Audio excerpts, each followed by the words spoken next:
जिस समाज में मानवता से जी नहीं सकते, जहां नैसर्गिक अधिकारों समानता से उपभोग नहीं ले सकते, जिस धर्म पर विषमता का जंग लगा हुआ है, उस धर्म को ठुकराकर सच्ची मानवता जानने वाला धर्म निर्माण करने के लिए जो कार्य करना पड़ रहा है, उस पवित्र और उज्जवल कार्यों के लिए इस दल की स्थापना की गई है।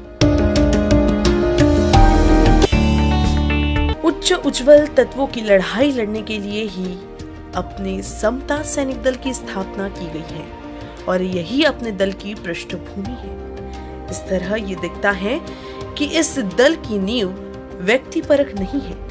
इस देश में सच्ची समता स्थापित करने के लिए ही समता सैनिक दल स्थापित किया गया है।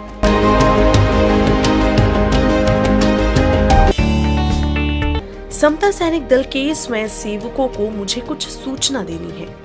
हमारा स्वयं सेवक ज्ञानवान है, समझदार तथा प्रज्ञावान पुरुष है, ऐसा मैं समझता हूँ। केवल खाकी रंग की वर्दी पहनने से स्वयं सेवक बन जाते हैं, ऐसा मैं नहीं मानता। अपने समाज को प्रज्ञावान बनाना स्वयं सेवकों का मुख्य कर्तव्य है।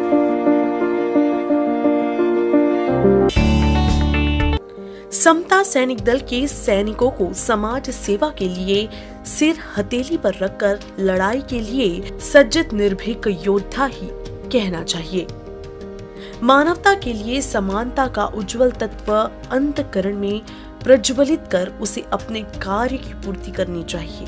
इसके लिए सभी ने प्रतिज्ञा लेकर किसी भी प्रकार का जाति भेद नहीं मानूंगा, महार मातंग भंगी जैसे ऊंच नीचता का भेद नहीं मानूंगा, मैं इंसान हूँ, सभी से इंसानियत का बर्ताव करूंगा और समाज से विषमता के जहरीले बीज को नष्ट करूंगा। इस प्रकार इन बातों का आज से दृढ़ता पूर्वक पालन करना चाहिए। ऐसी प्रतिज्ञा करने वाले व्यक्ति को ही समता सैनिक दल का सच्चा सैनिक समझना चाहिए।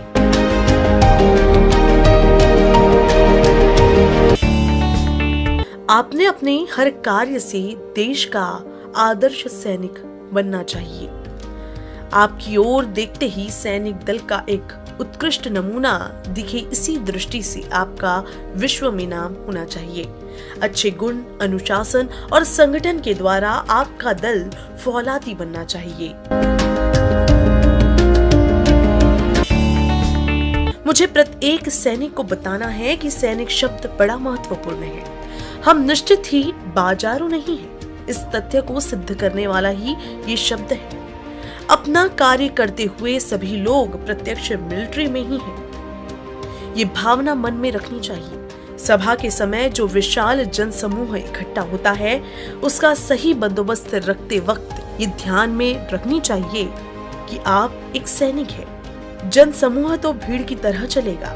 उनके कृति और आपके कार्य में जमीन आसमान का फर्क है। इसीलिए सैनिक अनुशासन का प्रतीक है।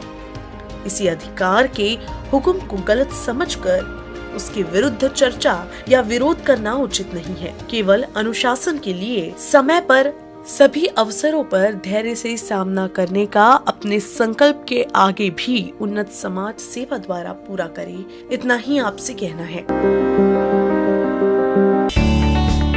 हमारे सैनिक इतने सुदृढ़ इच्छा शक्ति वाले हैं कि यदि मन में ठान लेंगे तो उनको सौंपी गई जिम्मेदारी चुटकी में पूरा करके दिखाएंगे। मुझे उन पर इतना विश्वास है। इसीलिए इस ध्येयवादी दल की शाखाएं प्रांत प्रांत में, शहर शहर में तथा गांव गांव में स्थापित करके हमें अपनी शक्ति बढ़ानी चाहिए।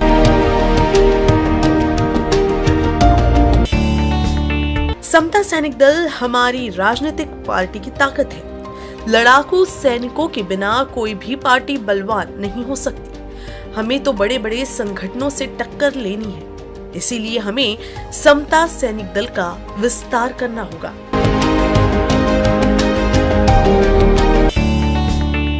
सभा सम्मेलनों के बाद आप लोगों के कार्य की गति मंद हो जाती है। ऐसा मत होने दीजिए। अपना कार्य सदा जारी रखें, लोगों को जागरूक और युवकों को संगठित कीजिए।